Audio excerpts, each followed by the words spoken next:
Thank you, Madam Speaker. Madam Speaker, I rise to give a ministerial statement to further update Parliament on the civil service reforms being undertaken by the Fijian government through the Civil Service Reform Management Unit. 2016 was a big year for the reforms, with a lot achieved across the civil service. As we are aware, Madam Speaker, we instigated changes to the systems of recruitment and selection in January 2016.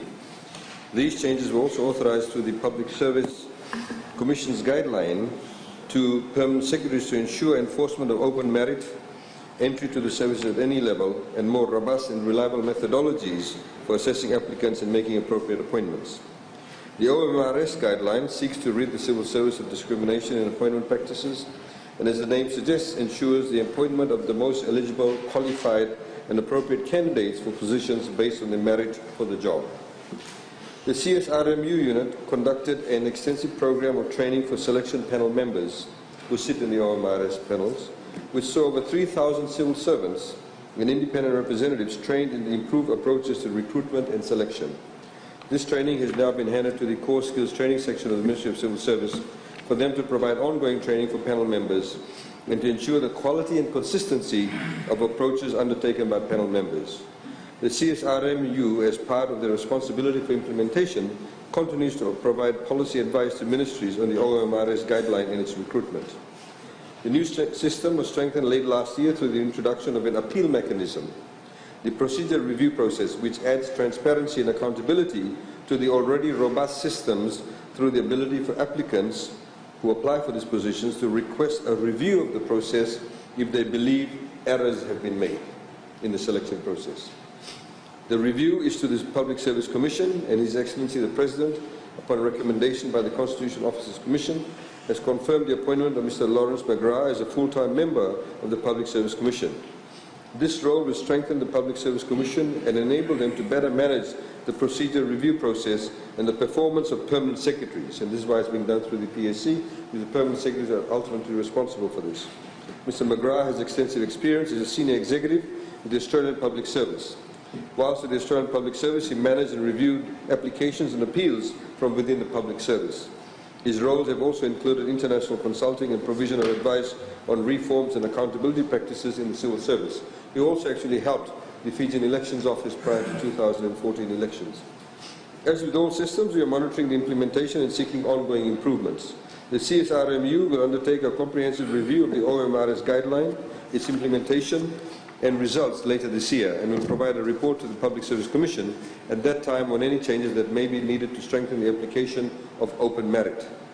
We know of some confusion among civil servants and the public in relation to the introduction of fixed-term contracts for civil servants in 2009. Since then, little change has actually occurred, with ministry management continuing to simply roll over the contracts with little assessment of performance or outcomes of the individual. We are also aware of attempts to measure performance, but recent data has confirmed our belief that the system was not robust. It measured some effort but not outcomes, and we need to be outcomes driven. In fact, our Minister for Agriculture is always talking about. When you have a ministry that reports less than 30% achievement of the ministry's KPIs, but staff performance results are always over 80%, you have to conclude that something is not right. There needs to be connectivity. It is results like these that are being highlighted in the World Bank Institutional Review of individual ministries. We have now received 13 of these reports, and while the example quoted above is the extreme, there is a common theme of mismatch between the reports of individual performance and performance of the ministries. These reports also give solid suggestions for ministers and the permanent secretaries to implement in order to achieve real change in service delivery to the Fijian people, and this is what we're driven by, is service delivery. This will require change in the way work is performed, with more focus on service delivery and efficiencies in administration. Ministries are now planning as to how to implement these changes. The review provides us with research from international jurisdictions where change is already happening, and we can learn from the experience in better aligning our service delivery to the Fijian people. This means, Madam Speaker, that ministries will focus on their core business, and some centralized services will enable them to better provide and concentrate on their core business. For example, we want the Ministry of Education to focus on the provision of education, not developing expertise on the construction of buildings and infrastructure as was suggested by the other side. Our centralized construction implementation unit provides its internal service across the civil service to enable all ministries to better focus on their core service delivery to the members of the public. The Minister for Health, Madam Speaker, wants health centres and hospitals and equipment and personnel. She is not interested in the actual procurement of these. Her core mission is medical services, not construction. Another example of this alignment is with the Department of Meteorology, which at present is under the Ministry of Infrastructure. It makes sense that this department moves and is located with the Natural Disaster Management Office, providing them with closer working relationships and better service to the Fijian people, as has been highlighted earlier on, that we're getting more climatic events. It obviously makes sense for the Department of Meteorology to have a working and much closer relationship with the Ministry of Natural Disaster Management. The requirement to advertise positions as contracts expire, is another strategy to improve performance and ensure we have the best and most productive workers providing the Fijian people with the services they need and deserve. It is not a reflection of our current staff, simply a desire to ensure that we have the best people in the right jobs. As we introduce more robust approaches to performance management reporting, we anticipate more strategic decision-making on which jobs will need to be advertised. We are already seeing the results of the changes in contract management and recruitment and selection. We have always aimed to become an employer of choice, and we need to become an employer of choice. And we hate to say that previously we weren't an employer of choice, and we're slowly gaining the ground. And we particularly seek to attract our young, bright, intelligent graduates to opportunities in the civil service. This is now starting. We are seeing larger and better qualified applicant pool for civil service jobs. This will soon flow through to improved services to members of the public. Where open merit recruitment and selection was the first of the foundation for professional and service-oriented civil service, the next stages will have even more impact. We confirm that the job evaluation exercise, which includes a comprehensive review and modernization of the salary scales and associated terms and conditions of employment, will begin in the next few weeks. Following a competitive international tender, we are pleased to announce that we are partnering with Strategic Pay in New Zealand and the PricewaterhouseCoopers of Fiji to implement this important activity. The project will be managed through the CSRMU, with all the ministries involved in an ambitious program to better document their jobs and align their work to the outcomes envisaged for their ministries. The World Bank Institutional Review reports are also contributing to this important aspect of improving service delivery. Building on the research and recommendations from the 2 reports from the World Bank last year, Cabinet has approved that civil servant salaries must be benchmarked to at least 75% of the private sector. We have further confirmed that there will be no job losses through the job evaluation exercise. All civil servants, Madam Speaker, all civil servants can expect some improvement in their current remuneration package, acknowledging that this is a very different approach to the old way of percentage increases across the board. We believe that benchmarking a remuneration to the private sector will better enable the civil service to compete with the private sector for talent and more fairly remunerate staff for the jobs they do. We have already started, Madam Speaker, as highlighted by the Minister for Health, with pay rise of up to 80% for doctors, and we are paying for all postgraduate studies at FNU through the FSM school now for all doctors in Fiji that are employed by government. Any postgraduate studies that they undertake at FNU is paid for by the government 100%. We do also recognize that some of our positions are not represented in the private sector, and therefore the benchmark data for these positions would not be a fair comparison for salary purposes.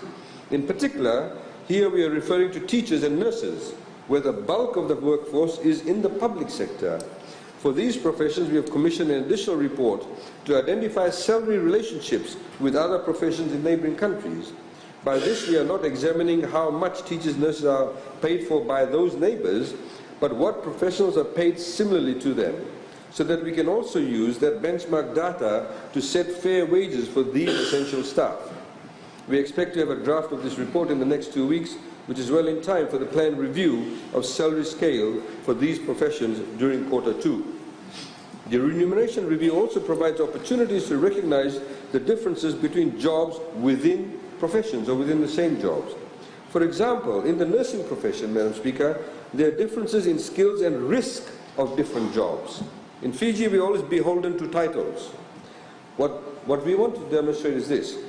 This is best illustrated by the difference between a nurse who is highly trained and skilled supporting the cardiac unit in heart surgeries or angioplasty, etc. And for example, those who are trained as skilled nurses who may be working in our outpatients department, but who are not exposed to the same level of risk as the nurse who is working in the cardiac department.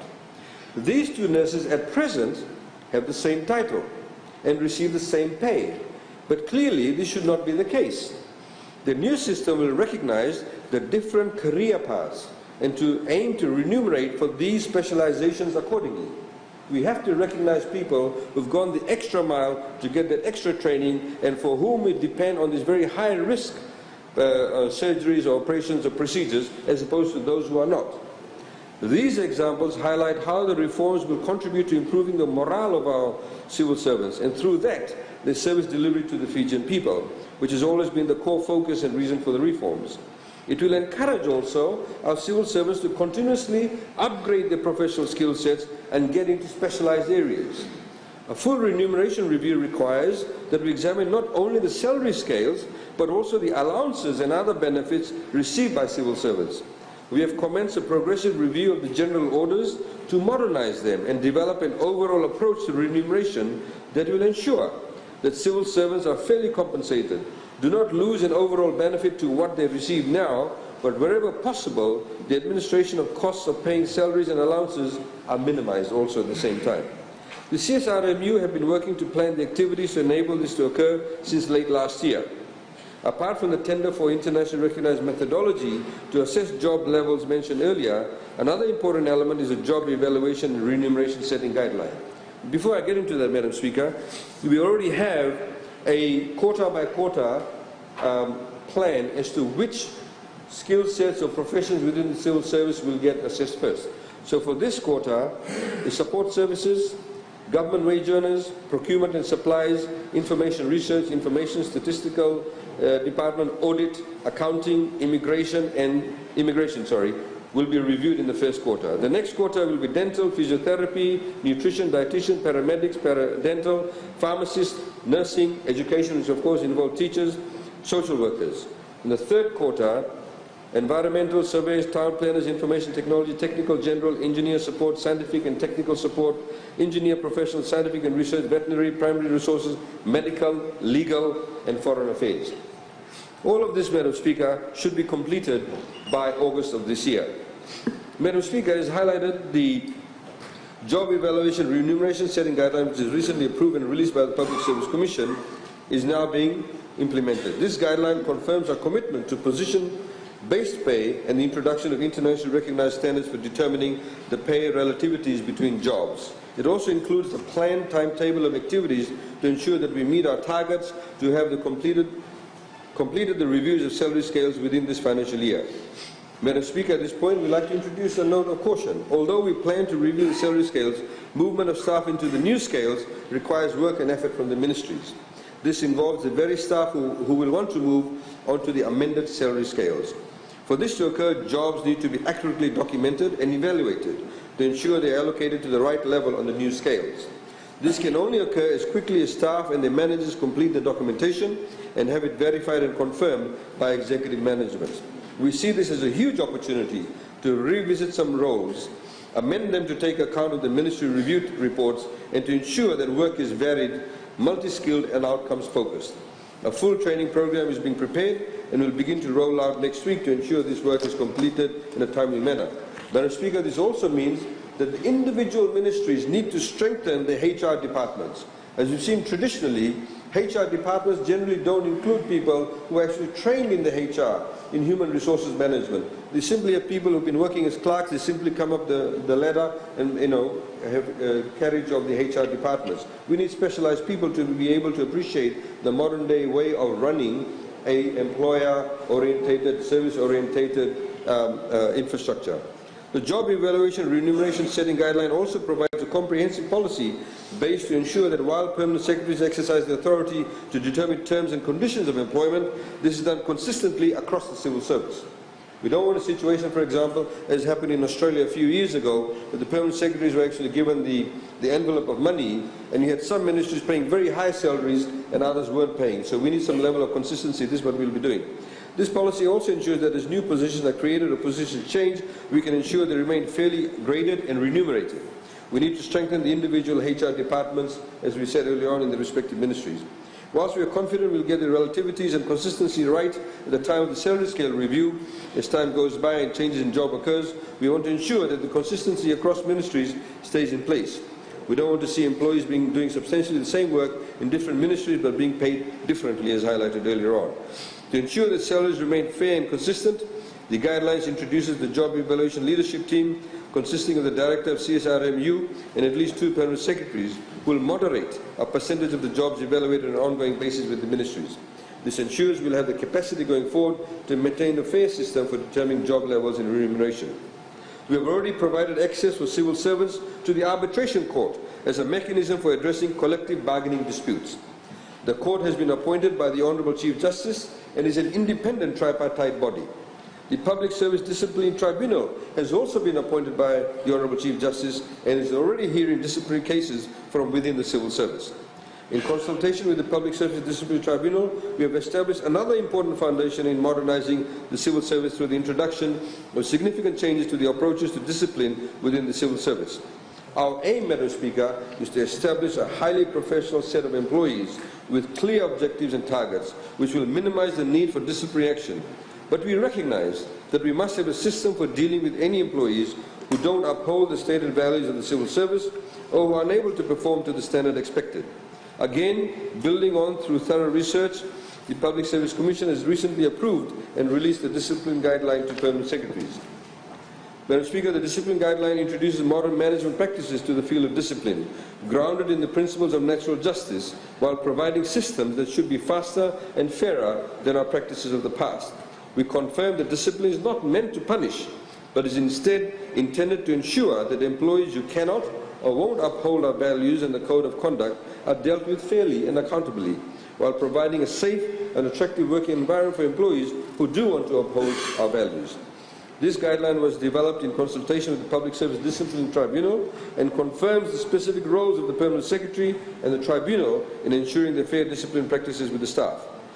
Now that we have these additional guidelines in place, we are further reviewing the Civil Service Act and regulations to ensure they align with the changes being made. This will ensure there is no inconsistency in our legal framework covering the civil service.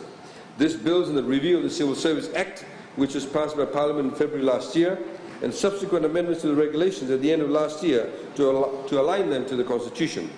The pace of change is increasing. Last year we implemented one guideline. In the first half of this year, the 2 guidelines already mentioned, the Job Evaluation Remuneration Setting Guideline and Discipline Guideline, will begin the implementation. In the second half of this year, we will introduce the 2 final plan guidelines for performance management and training and staff development. These final two plan guidelines will complete the overall focus of providing guidance to permanent secretaries on how they should manage their constitutional authority, and remain consistent and maintain consistency across the civil service. We recognise how important these steps will be for all civil servants and for their service to the public. We are committed to ensuring modern, attractive terms and conditions of employment. As part of our stakeholder engagement, we have also reached out to the respective unions. In fact, we've been meeting up with the Confederation of Public Sector Unions and have already about 3 meetings. And recognising at the same time that not all civil servants are members of a trade union. We have also consulted directly with our employees. We have had some very useful and productive discussions with all of our stakeholders as we developed our policy and guidelines.